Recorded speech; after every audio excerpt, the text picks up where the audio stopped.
어린이날을 앞두고 제주에서 눈길을 끄는 조례안이 발의됐습니다. 바로 노키즈존이라고 해서 아이들의 출입을 제한하는 곳이 늘고 있는데 제주도의회가 이를 금지하도록 하는 조례안을 발의한 건데요.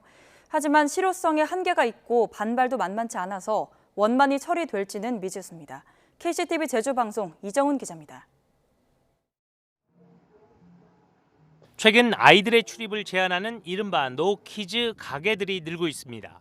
지난 2015년 식당에서 화상을 입은 아동에게 식당 측이 배상하라는 판결이 있은 후 영유아나 어린이의 입장을 금지하는 가게들이 하나둘 생겨났습니다. 전국적으로 노키즈존은 430여 개, 주로 음식점이나 카페입니다. 제주에도 70곳 이상 있습니다. 특히 관광객들이 많이 찾는 제주는 전국에서 노키즈 가게 비율이 가장 높은 지역으로 조사됐습니다.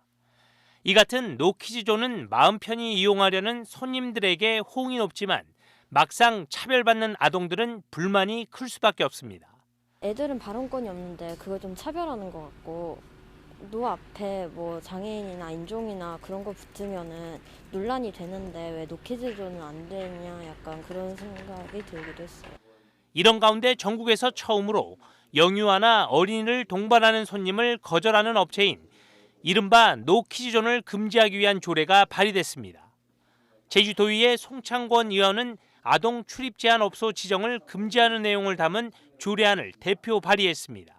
이 조례안에는 특별한 이유 없이 아동이나 아동을 동반한 보호자의 출입을 제한할 수 없도록 자치단체장이 노력해야 한다는 내용을 담았습니다.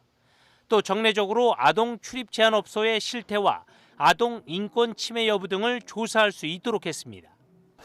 이게 이제 핫한 곳에만 운영이 되면 그나마 괜찮을 텐데 마을 안까지 들어와 있습니다. 그러다 보니까 이 부분에 있어서 아동에 대해서 선별적으로 받게 되고 또 아동들에게 큰 상처가 되는 차별이 되고 하지만 노키즈존을 금지하는 이 조례안이 실효성을 갖기에는 한계가 있다는 지적입니다.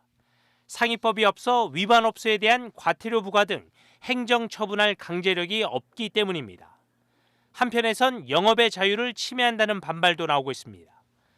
서울시는 최근 노키즈의 반대인 키즈 오케이존 개념을 도입해 아이들을 위한 용품 구매비를 지원하며 돌파구를 찾고 있습니다.